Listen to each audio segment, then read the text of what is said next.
بسم اللہ الرحمن الرحیم الحمد للہ رب العالمین والصلاة والسلام علی سید الانبیاء والمرسلین اما بعد فقد قال اللہ تبارک و تعالی فی کلامہ المجید انہ من یتق ویصبر فإن الله لا يضيع أجر المحسنين صدق الله مولانا العظيم وصدق رسوله النبي الكريم الأمين درود پاک بآواز بلند الصلاة والسلام عليك يا سيدي يا رسول الله الصلاة والسلام عليك يا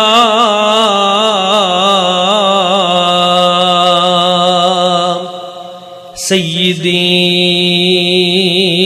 يا حبيب الله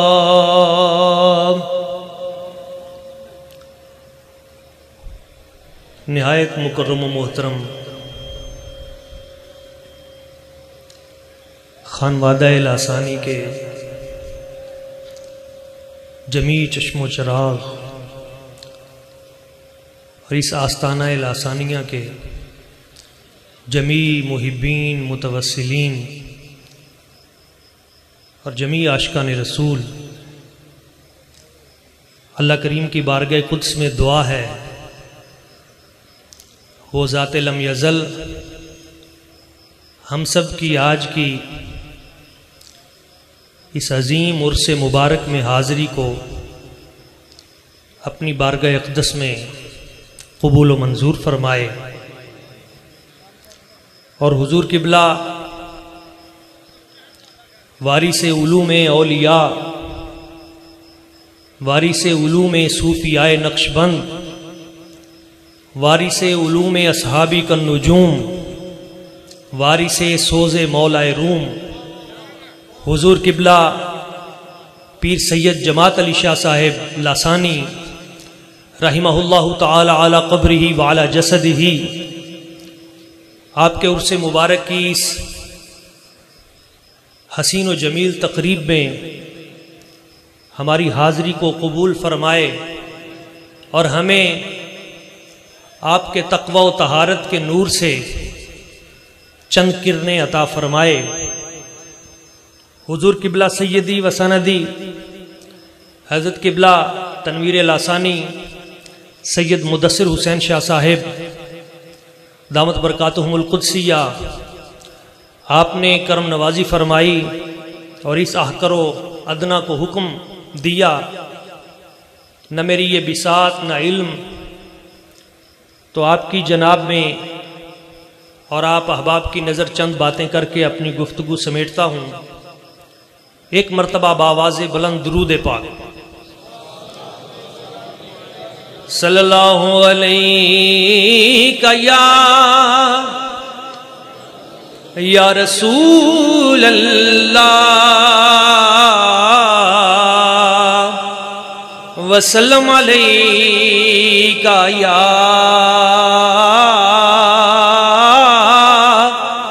حبیب اللہ، بڑیاں شان والا کنبا حضور دائے، بڑیاں شان والا کنبا حضور دائے، پے کر تہار تاندہ بابا حضور دائے، بڑیاں شان والا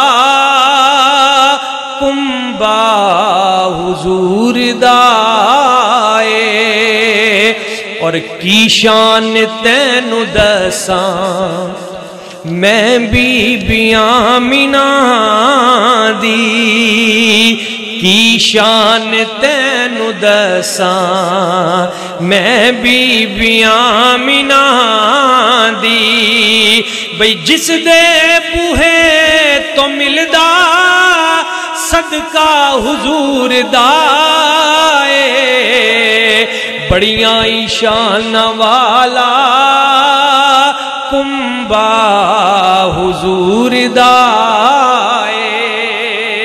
اور ایک حدیث پاک کا ترجمہ ہے کہ ماں عائشہ نے دسیا بی بی زہرا دا اسوے وے ماں عائشہ نے دسیا سیدہ زہرا دا اسوے وے گفتار فاطمہ دی گفتار فاطمہ دی لہجہ حضور دائے بڑیاں شان والا کنبا حضور دائے بڑیاں شان والا کنبا حضور دائے۔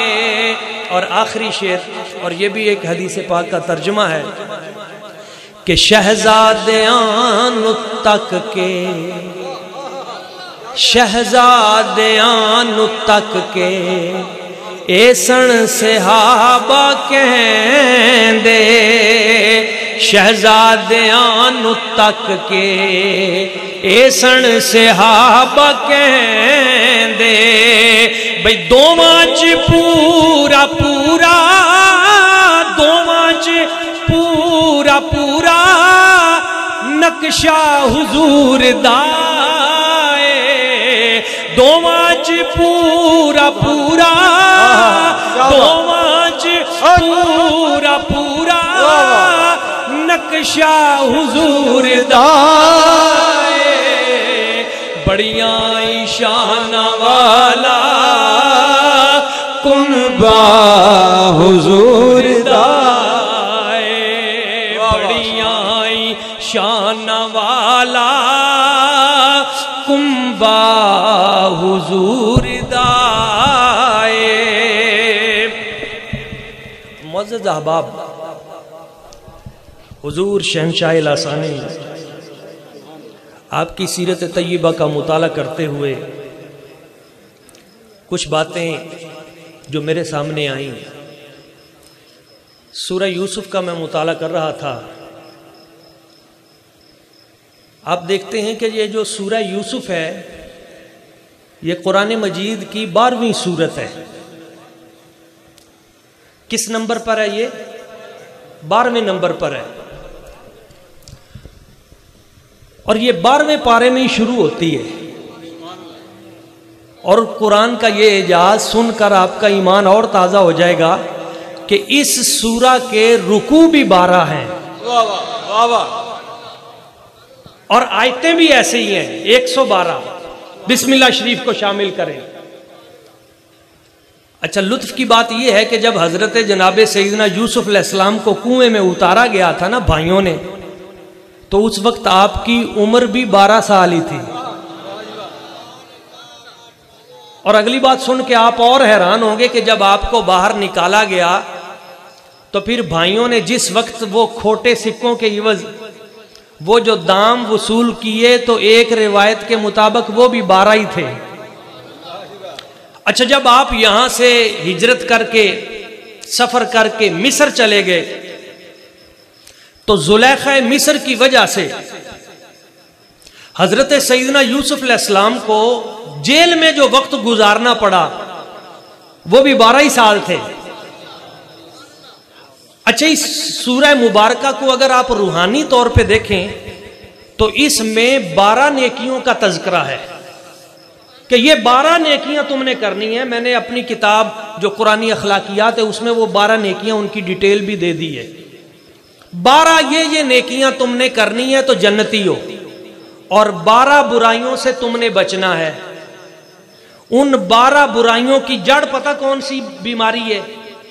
12 برائیوں کی جڑ جس سے یہ واقعہ شروع ہوتا ہے، جس سے سب سے پہلے روکا گیا ہے، وہ بیماری ہے حسد کی۔ کون سی بیماری ہے؟ حسد نسلوں کو تباہ کر دیتا ہے۔ اور آدم علیہ السلام سے ابلیس لعین کو کیا ہوا تھا؟ حسد ہی ہوا تھا نا۔ حسد کی بنیاد پہ استکبارہ تکبر کیا، وکانہ من الکافرین، اور کافروں میں سے ہو گیا۔ اور وہ جو 12 نیکیاں ہیں، ان 12 نیکیوں کی جان 2 نیکیاں ہیں۔ کتنی نیکیاں ہیں؟ 2۔ وہ کون سی ہیں؟ وہ 2 نیکیاں وہ ہیں کہ جب بھائیوں نے حضرت یوسف علیہ السلام کو مصر میں جا کے جب گندم لینے کے لیے گئے تو آخر میں جب پہچان لیا تو بھائیوں نے کہا قالوا اِنَّكَ لَأَنْتَ یوسف، آپ ہی وہ یوسف ہیں وہ جن کو ہم نے کنویں میں نیچے گرایا تھا، آپ ہی وہ ہیں؟ قال انا یوسف وہذا اخی، فرمایا ہاں میں ہی وہ یوسف ہوں اور یہ میرا بھائی ہے حضرت بنیامین۔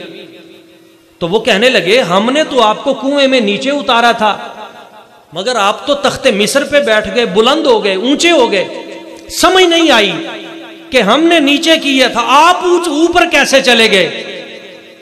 تو پہلا سبق یاد رکھیے، آپ نے حضرت یوسف علیہ السلام نے جو سبق دیا، فرمایا قد من اللہ علینا، یہ میری کسی نیکی کی وجہ سے رب نے مجھے یہ شان نہیں دی، من اللہ علینا، یہ میرے رب نے مجھ پر احسان کیا ہے۔ یعنی اپنی نیکی کا ذکر نہیں کیا، رب کے فضل کا ذکر کیا۔ جب بھی کوئی نیکی کرو تو کبھی مت سمجھو کہ یہ میرا کمال ہے، اگر تم سے کوئی نیکی ہوتی ہے تو میرے رب کا فضل ہے، کسی اللہ والے کی نگاہ ہے جو آپ سے نیکی ہوتی ہے۔ انہوں نے بھائیوں نے کہا، اللہ سلامت رکھے، بھائیوں نے عرض کی حضور ٹھیک ہے اللہ کا فضل تو آپ پہ ہے، پر یہ بتائیں یہ آپ نے عمل کون سا کیا تھا جس وجہ سے اللہ کریم کا یہ فضل آپ پہ ہوا ہے؟ وہ نیک عمل بتائیے جس نیک عمل کی وجہ سے رب کا فضل ہوتا ہے بندے پہ۔ آپ نے فرمایا ہاں وہ نیک عمل یہ ہے، یہ جان ہے گفتگو کی، سمجھیے گا، وہ نیک عمل یہ ہیں، وہ 2 ہیں۔ کون سے؟ انہو من یتقی ویصبر فإن اللہ لا یضیع اجر المحسنین۔ آپ نے فرمایا بے شک جو بھی متقی ہوگا، تقوی اختیار کرے گا، ویصبر اور صابر بن جائے گا، صبر اختیار کرے گا، فإن اللہ لا یضیع اجر المحسنین، اللہ انہیں احسان کرنے والوں کے اجر کو کبھی ضائع نہیں کرتا۔ تو میں نے جس وقت حضور شہنشاہ لسانی، شاہ لسانی پاک، آپ کی جب سیرت طیبہ کو دیکھا تو میں نے دیکھا کہ آپ کی ساری سیرت، وہ جو روشن کردار ہے اس میں یہ بنیادی 2 صفات ہیں، پہلی صفت تقوی ہے اور دوسری صفت صبر ہے۔ حضرت جناب یعقوب علیہ السلام نے جس وقت بھائیوں نے آ کے کہا نا کہ یوسف علیہ السلام کو تو بھیڑیا کھا گیا، تو آپ نے فوری طور پہ جو جملہ کہا وہ سمجھیے گا، آپ نے فرمایا بل سولتنی، تم نے اپنی طرف سے یہ گھڑ لیا ہے کہ میرے بیٹے کو بھیڑیا کھا گیا، نہیں، مگر ساتھ پتہ کیا فرمایا؟ فصبر جمیل واللہ المستعان۔ 2 باتیں فرمایا، اب اس امر پہ میں صبر جمیل اختیار کروں گا، واللہ المستعان، اور اللہ میرا مددگار ہے۔ یہ 2 چیزیں، صبر جمیل اور استعانت باللہ، یہ وہ 2 صفتیں ہیں جس بندے کے پاس آ جائیں وہ مقام ولایت پہ ہے۔ اور آپ تو چونکہ نبی ہیں، اگر مقام ولایت میں آپ نے یہ 2 صفتیں دیکھنی ہوں، صبر جمیل اور استعانت باللہ، ہر حال میں اللہ کی مدد، تو آپ اس خانوادے پہ، اس درگاہ پہ موجود ہیں، جس رنگ میں بھی دیکھ لو آپ کو یہ دونوں صفتیں چمکتی نظر آئیں گی۔ اب دیکھتے ہیں استعانت باللہ، کبھی کسی کے آگے ہاتھ نہیں پھیلایا، ہر حال میں دوسروں کی مدد کی۔ اور میں جب حضرت مولا علی شیر خدا کرم اللہ وجہ الکریم کی سیرت پاک کو دیکھتا ہوں نا، تو چونکہ آپ کے نام میں بھی علی ہے تو مجھے وہ فیض بھی نظر آتا ہے، کیسے حضرت علی مرتضی شیر خدا کرم اللہ وجہ الکریم، آپ کی سیرت طیبہ کا یہ خاصہ ہے حضرت مولا علی پاک کرم اللہ وجہ الکریم آپ ایک مرتبہ مدینہ طیبہ میں موجود ہیں، اعلان ہوا کہ یہاں کوئی فوت ہو گیا ہے، بہت سے لوگ اکٹھے ہو گئے، میرے آقا کریم صلی اللہ علیہ وسلم حضور کو بلایا گیا، سرکار تشریف لائیں، نماز جنازہ پڑھا دیں۔ حضور جب قریب گئے تو سرکار نے پوچھا یہ جو میت ہے کیا اس پہ قرض تو نہیں ہے، اس پہ قرض تو نہیں ہے، مقروض تو نہیں ہے؟ تو عرض کیا گیا حضور اس پہ قرضہ تو ہے اور قرض بھی بہت زیادہ ہے۔ تو حضور نے فرمایا میں تو اس کا جنازہ نہیں پڑھوں گا۔ کچھ لوگ ایسے ہیں جن کا حضور جنازہ نہیں پڑھتے، ایک تو وہ جس بندے پہ قرض ہو، حضور فرماتے ہیں اس پہ قرض ہے میں اس کا جنازہ نہیں پڑھوں گا۔ اور جامع ترمذی کی ایک روایت ہے، کسی نے عرض کی حضور فلاں بندہ ہے اس کا جنازہ پڑھا دیں، حضور نے فرمایا میں نے اس کا جنازہ نہیں پڑھانا۔ کیوں؟ کان یبغض عثمان، حضور نے فرمایا یہ میرے عثمان غنی سے بغض رکھتا تھا، یہ میرے عثمان غنی سے بغض رکھتا تھا۔ یاد رکھیے جو ایک صحابی سے بغض رکھے میرے حضور اس کا جنازہ نہیں پڑھاتے نہ پڑھتے ہیں، تو جس کے دل میں سارے صحابہ کا بغض ہوگا اس کا جنازہ کہاں سے ہوگا؟ اگلی بات سنیے، حضرت علی مرتضی شیر خدا کرم اللہ وجہ الکریم آپ دیکھتے ہیں کہ حضور نے اس کا جنازہ پڑھانے سے انکار کر دیا، فرمایا اس پہ قرض ہے، یا تو اس کی برادری اکٹھی کرو۔ ساری برادری اکٹھی کر لی گئی، حضور نے فرمایا تم اس کا قرض دیتے ہو؟ انہوں نے کہا نہیں جی ہم تو نہیں دیتے، اس پہ قرض ہے ہی بہت زیادہ۔ تو حضور نے فرمایا پھر میں اس کا جنازہ نہیں پڑھتا۔ میرے حضور جب چل پڑے نا، اب یہ اخلاق مرتضوی دیکھیے جن کو اپنانے کی ضرورت ہے، اخلاق دیکھیے مولا علی پاک کے۔ جب حضور چل پڑے کہ میں نے اس کا جنازہ نہیں پڑھانا، تو حضرت علی مرتضی شیر خدا کرم اللہ وجہ الکریم آگے بڑھے اور حضور کا دست مبارک پکڑ لیا، ہاتھ تھام لیا اور عرض کی حضور اس کے جو بچے ہیں نا یتیم، وہ چارپائی پہ کھڑے ہیں، سارے لوگ اس کو دیکھ کر جب آپ مڑے ہیں نا واپس تو سارے لوگ اس کا جنازہ چھوڑ کے جانے لگے ہیں۔ حضور اس کے بچے رو رہے ہیں، مجھ سے روئے دیکھے نہیں جاتے، علیہ دینہ، حضور اس کا سارا قرض میں ادا کروں گا، آپ اس کا جنازہ چھوڑ کے نہ جائیں، اس کا جنازہ آپ پڑھا دیں۔ میرے آقا کریم صلی اللہ علیہ وآلہ وسلم حضور واپس پلٹ آئے۔ اب بات دیکھیے کہ ان یتیموں کا خیال حضرت مولا علی شیر خدا کو کس قدر ہے، اور ادھر حضور حضرت شہنشاہ لاسانی آپ کی مجلس پاک میں ایک یتیم بچہ آیا، جان محمد اس کا نام تھا۔ کسی نے ایسے اس کو نا کسی نے پکارا، اوے جانیا ادھر آ۔ تو جب آپ نے یہ سنا نا کہ اس جان محمد کو اوے جانیا کہہ کے یتیم بچے کو پکارا ہے، تو حضور شہنشاہ لاسانی اس پہ ناراض ہو گئے۔ آپ نے فرمایا میری مجلس میں رہتے ہوئے بھی تمہیں آداب نہیں آئے، اس کو اوے کہہ کے پکارتے ہو، یتیم ہے تو اس لیے اوے کہا ہے، اس کا تم سمجھتے ہو کوئی والی وارث نہیں ہے، جو میرے پاس آ گیا ہے اس کا والی وارث بھی میں خود ہوں، اور میں سمجھتا ہوں کہ اس درگاہ پہ جو بھی آیا ہے اور ان کی نسلوں میں بھی جو آئے گا یہ وہ درگاہ ہے، یہ نہ صرف ان کو دیکھتے ہیں بلکہ ان کی نسلوں کو بھی دیکھتے ہیں، اور صرف دیکھتے نہیں ان کی لجپالی بھی کرتے ہیں، اور صرف یہاں نہیں کریں گے، رب کعبہ کی قسم یقین کامل سے کہتا ہوں جن جن کا ہاتھ ان ولیوں کے آستانوں پہ ان کے ہاتھ میں آ گیا، یہ وہ ہیں نہ یہاں تنہا چھوڑیں گے نہ حشر کے میدان میں تنہا چھوڑیں گے۔ سبحان اللہ، سبحان اللہ، کیا کہنا، اللہ اکبر۔ اس لیے اگر آپ میرے ساتھ مل کے پڑھ لیں تو مجھے تو بڑا لطف آیا اس درگاہ پہ آ کے، مل کے پڑھ لیں۔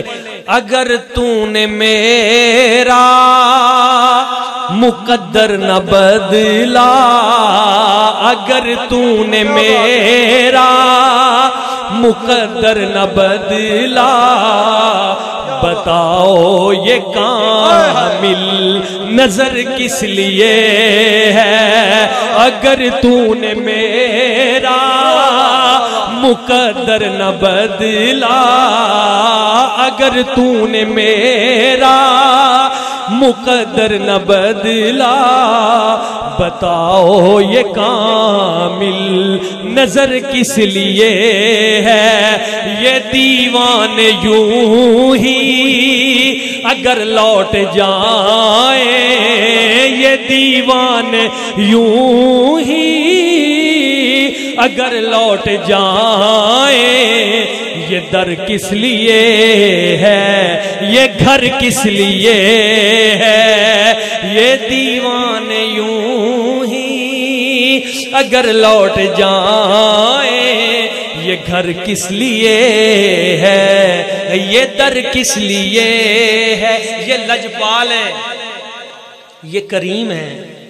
ایک بار نا حضور شہنشاہ لسانی پاک، آپ ایک نمبردار نے آپ کی دعوت کی، آپ ان کے گھر تشریف لے گئے، تو اس نمبردار نے نا آپ کے ساتھ جتنے بھی بیلی آئے ہوئے تھے، خدام آئے ہوئے تھے، اس نے سب کے ہاتھ دھلائے، اور وہ جو جان محمد تھا نا، وہ بچہ یتیم، اس کو دیکھ کے اس نے کہا کہ یہ تو بچہ ہے، یتیم ہے، تو اس کو چھوڑ دیا۔ جب اس نے اس بچے کو چھوڑ دیا یتیم کو، تو حضور شہنشاہ لسانی پاک کی نگاہ تو سب دیکھتی ہے نا، آپ پلٹ، نعرہ تکبیر، اللہ اکبر، نعرہ رسالت، نعرہ رسالت، نعرہ حیدری، نعرہ حیدری، آستانہ علی علی پور سیدہ شریف، آستانہ علیہ ملتان شریف۔ ماشاءاللہ ماشاءاللہ، تشریف رکھیں۔ ماشاءاللہ حضور جگر گوشہ غزالی زمان، اور حضور قبلہ ڈاکٹر خادم حسین خورشید صاحب آپ تشریف فرما ہوئے، اللہ کریم ان کے وجود کو سلامت رکھے۔ بڑی توجہ کے ساتھ دو باتیں میں نے کرنی ہیں۔ جس وقت حضور آپ نے دیکھا کہ اس نمبردار صاحب نے اس یتیم بچے کا ہاتھ نہیں دھلوایا، تو آپ آگے بڑھے اور آپ نے فرمایا تم نہیں دھلواتے، لاؤ اس کا ہاتھ میں آپ دھلواتا ہوں۔ آئے آئے، یہ لجپال ہوتے ہیں۔ پھر آپ نے فرمایا اس کو جب کھانا کھلایا نا، تو جو بچ گیا تو نمبردار کو کہا یہ جو اس یتیم نے بچایا ہے تم اس سے کھاؤ گے۔ اور مجھے یاد ہے حضرت میاں شیر ربانی، میاں شیر محمد صاحب شرک پوری رحمہ اللہ تعالی علی قبری والا جسدی، میاں صاحب کے پاس نا ایک نمبردار آیا، چودھری، تو جب آیا تو آپ نے فرمایا بھی بیلیاں لی لنگر لاؤ بھئی، تو انہوں بھی بالیا نال بھئی آجا بھئی۔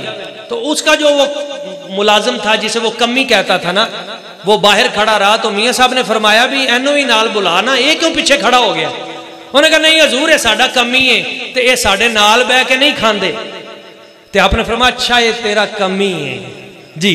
آپ نے فرمایا اُرے آ بھئی اُرے آ، تو آپ نے فرمایا میرا کھانا لے آندا جائے۔ آپ نے سامنے لے آندا گیا نا، آپ نے فرمایا تم ہی کمی تے میں بھی کمی، تو ہے چودھری دا کمی تے میں نبی پاک صلی اللہ علیہ وسلم حضور دا کمی، تے آپاں دوویں رل کے کھانے۔ یہ جو فرق ہے نا ذات پات کا، یہ جو پیسے اور نوٹ کا فرق ہے، ان درگاہوں پہ نہیں دیکھتے۔ آپ آج بھی دیکھ رہے ہیں، اس خانوادے کی یہ صفت ہے، آج بھی ان کے ہاں یہ نہیں ہے۔ عزت دینا کوئی ان سے سیکھے، اور یہ فیض ہے، یہ سلسلہ عالیہ نقشبندیہ ہے، یہ شروع سے اسی طرح کرتے ہیں۔ آپ دیکھتے ہیں کہ یہ اس خانوادے کا اور ان کا، اور رزق حلال اس پہ سب سے زیادہ آپ زور دیتے ہیں۔ حضور شہنشاہ لسانی کا درس ہی یہ ہے، آپ فرماتے تھے سادگی اختیار کرو، رزق حلال۔ آپ بیان کیا کرتے تھے حضرت پیر سید چنن شاہ صاحب آل مار شریف والے، ان کا واقعہ حضور شہنشاہ لسانی خود بیان فرماتے ہیں۔ آپ فرماتے ہیں کہ وہ ایک مرتبہ نا کوئی سکھ، اس نے ان کی دعوت کی کہ حضرت میں آپ کا عقیدت مند ہوں۔ سکھ نے دعوت کی تو آپ چلے گئے پیر صاحب، تو جس وقت سید چنن شاہ صاحب آپ گئے، ایک لقمہ کھا لیا تو وہ قلب کی جو باطنی کیفیات تھی وہ ساری بند ہو گئی۔ جب وہ سلسلہ بند ہوا تو بڑے پریشان، بڑی عبادت کی مگر وہ کھلا نہیں۔ تو ایک رات حضور حضرت خواجہ خواجگاں خواجہ فقیر محمد چراہی، وہ عظیم ہستی جنہوں نے حضور شہنشاہ لسانی کو کہا تھا اے جنا فقیر ہے، کوئی عام نہیں ہے، یہ تگڑا فقیر ہے، وہ ہستی جن کے بارے میں پیر و مرشد نے کہا تھا یہ تو وہ شہباز ہے جن کے انتظار میں نے عمر گزار دی ہے۔ انہوں نے خواب میں حضرت پیر چنن شاہ صاحب ان کو کہا کہ بھئی یہ کھانا کھا لو، تو انہوں نے خواب میں کہا حضرت مجھے لگتا ہے کہ یہ گوشت پاک نہیں ہے۔ تو حضرت خواجہ فقیر محمد چرائی رحمہ اللہ آپ نے فرمایا اے کھا لو وہ جڑا سکھ دا لکمہ کھادا ہے وہ دے نالوں تا چنگا ہے نا. تو ان کی نگاہ کے فیض سے وہ جو باطنی کیفیات تھیں وہ دوبارہ جاری ہو گئی.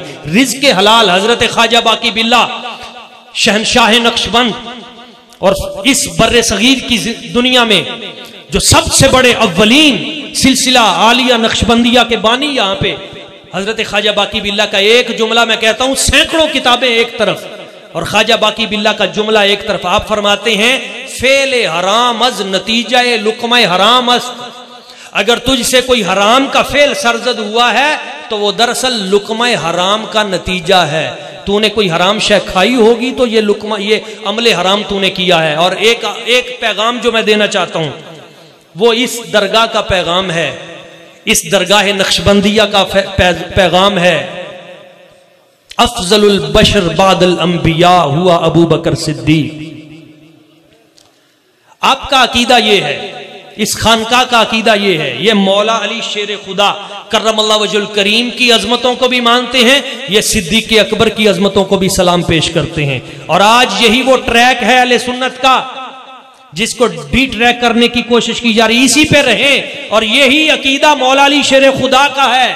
میں نے ابھی چند دن پہلے 92 پہ بھی یہ حدیث پاک پیش کی تھی کہ ایک دن حضرت جناب سیدنا صدیق اکبر رضی اللہ تعالیٰ عنہ, آپ کا ایمان تازہ ہو جائے گا اور دل کا زنگ اتر جائے گا اور کتنے مسئلے حل ہو جاتے ہیں. حضرت سیدنا صدیق اکبر رضی اللہ تعالیٰ عنہ حضور کی بارگاہ میں حاضر ہوئے اور حاضر ہو کے عرض کی یا رسول اللہ یا حبیب اللہ آقا میں آج تھوڑا سا پریشان ہوں, میں تھوڑا سا پریشان ہوں. حضور نے پوچھا ابو بکر صدیق رضی اللہ تعالیٰ تم کیوں پریشان ہو, کیا پریشانی ہے؟ عرض کی حضور میں پریشان اس لیے ہوں کہ میری جب بھی مولا علی شیر خدا کرم اللہ وجہ الکریم سے ملاقات ہوئی ہے نا, جب بھی ملاقات ہوئی ہے تو حضرت علی مرتضیٰ شیر خدا نے سلام کرنے میں پہل کی ہے, ہمیشہ پہل کی ہے. مگر آج مولا علی شیر خدا نے سلام کرنے میں پہل نہیں کی. مجھے لگتا ہے کہ علی مرتضیٰ شیر خدا مجھ سے ناراض ہیں اور میں نہیں چاہتا کہ مجھ سے علی مرتضیٰ شیر خدا ایک لمحے کے لیے بھی ناراض ہوں. یہ عقیدہ صدیق اکبر ہے, میں نہیں چاہتا کہ آپ ناراض ہوں. حضور نے فرمایا ابھی پتہ کر لیتے ہیں کیوں ناراض ہے. بلایا, مولا علی شیر خدا کرم اللہ وجہ الکریم حاضر ہوئے. حضور حکم فرمائیے. میرے سرکار نے فرمایا بھائی آج تم نے سلام میں پہل نہیں کی صدیق اکبر کو, وجہ کیا ہے؟ عرض کی حضور میں نے جان بوجھ کر آج سلام پہلے نہیں لیا. وجہ تو ہے, میں نے جان بوجھ کر آج سلام پہلے نہیں لیا. حضور نے فرمایا وجہ کیا ہے, وہ وجہ بتاؤ. تو عرض کی حضور پریشانی والی بات نہیں ہے, وجہ بڑی اچھی ہے. کیا وجہ ہے؟ آپ کا ایمان تازہ ہو جائے گا. حضور وجہ یہ ہے آج رات میں آرام کر رہا تھا تو خواب میں نے منظر دیکھا جنت الفردوس کا. جنت میں نا بڑے بڑے پیارے محلات تھے, میں ان محلات کو دیکھتا دیکھتا دیکھتا آگے جا رہا تھا تو مجھے فرشتوں نے روک کے کہا حضور آپ ادھر ہی محلات دیکھ رہے ہیں, ذرا ادھر بھی دیکھیں. جب مولا علی شیر خدا فرماتے ہیں میں نے اس طرف دیکھا تو ایک بڑا ہی عالی شان خوبصورت حسین و جمیل سب سے نرالا انوکھا سجیلا ایک محل مجھے نظر آیا جو سب سے خوبصورت لگ رہا تھا. جب میں نے اس کو دیکھا اس کی طرف چلا تو اس کی روشنی بڑھنے لگی. میں قریب ہوا تو مجھے وہ بہت دل کو بھا گیا. تو میں نے پوچھا فرشتوں سے یہ سب سے خوبصورت جو محل ہے بھئی یہ کس کے لیے ہے, یہ کس کے لیے ہے؟ تو فرشتوں نے عرض کی حضور یہ اس بندے کے لیے ہے جو دوسرے کو سلام کرنے میں پہل کرتا ہے. یہ اس بندے کے لیے ہے جو دوسرے کو سلام کرنے میں پہل کرتا ہے. تو حضور نے فرمایا علی پھر تو تمہیں چاہیے تھا کہ تم جلدی سلام کرتے, کیونکہ یہ سب سے عالی شان محل تو اس کے لیے ہے جو سلام کرنے میں پہل کرتا ہے. پھر تم نے پہل کیوں نہیں کی؟ عرض کی حضور اسی لیے تو نہیں کی, میں یہ چاہتا تھا کہ یہ جو سب سے سونا محل ہے یہ میرے یار صدیق اکبر کو ملنا چاہیے. یارو ان کے دل میں تو آپس میں اتنی محبتیں ہیں, اتنا پیار ہے کہ مولا علی اپنے بچوں کا نام بھی رکھتے ہیں تو ابو بکر و عمر کے نام پہ رکھتے ہیں. آج ہم کیوں تفریقات میں پڑ گئے؟ اور ابھی قبلہ مجددی صاحب کہہ رہے تھے کہ کوئی اس پہ صدیق اکبر پہ بھی کوئی شعر ہونا چاہیے. تو یہ آخری شعر میں حضرت صدیق اکبر کی شان میں پڑھتا ہوں, مل کے آپ نے میرے ساتھ پڑھنے ہیں کہ صدیق جس نو کہندے او یار مصطفیٰ دا, مل کے محبت سے صدیق جس نو کہندے او یار مصطفیٰ دا جس کی تا سب تو پہلو اقرار مصطفیٰ دا صدیق دا بھی او تھے تے فاروق دا بھی او تھے صدیق دا بھی او تھے تے فاروق دا بھی او تھے بھئی طیبہ دی جس جگہ تے دربار مصطفیٰ دا طیبہ دی جس جگہ تے دربار مصطفیٰ دا اسلام نو ضرورت جس ویلے پیش آئی ہر چیز لے کے آیا حبدار مصطفیٰ دا ہر چیز لے کے آیا حبدار مصطفیٰ دا۔ دوستو میری تقریر ختم ہو گئی، میرا یہ جملہ نہ بھولیے گا، آج فتنوں کا دور ہے، اپنی نسلوں کی حفاظت کریں، خدا را اپنے بچوں پہ توجہ دیں۔ اور میں نے تو جو پڑھا ہے اس سے نتیجہ یہی نکالا ہے، اگر اپنے بچوں کو بچانا ہے تو جہاں قرآن، حدیث، دین یہ ساری چیزیں ہیں، سب سے خوبصورت چیز مجھے یہ ملی ہے کہ وہ اس طرح کی عظیم ہستیوں کے ساتھ اپنے سلسلہ محبت کو جوڑ لیں، ان کی نگاہ میں اپنے بچوں کو پیش کر دیں، ان کی خدمت میں اپنے بچوں کو لے آئیں، پھر نسلیں بچ جائیں گی، ورنہ اتنے فتنے ہیں کہ الامان والحفیظ اللہ کریم کی بارگاہ قدس میں دعا ہے کہ وہ اس پوری بستی علی پور سیدہ اور اس خانوادہ اور اس شہنشاہ لاسانی کے دربار پاک اور ان کے خانوادے کے جمیع افراد کو سلامت رکھے، ہم سب کو نبی پاک صلی اللہ علیہ وسلم حضور کی سچی محبت، غیر مشروط محبت اور لامحدود وفاداری نصیب فرمائے، آمین وما علینا۔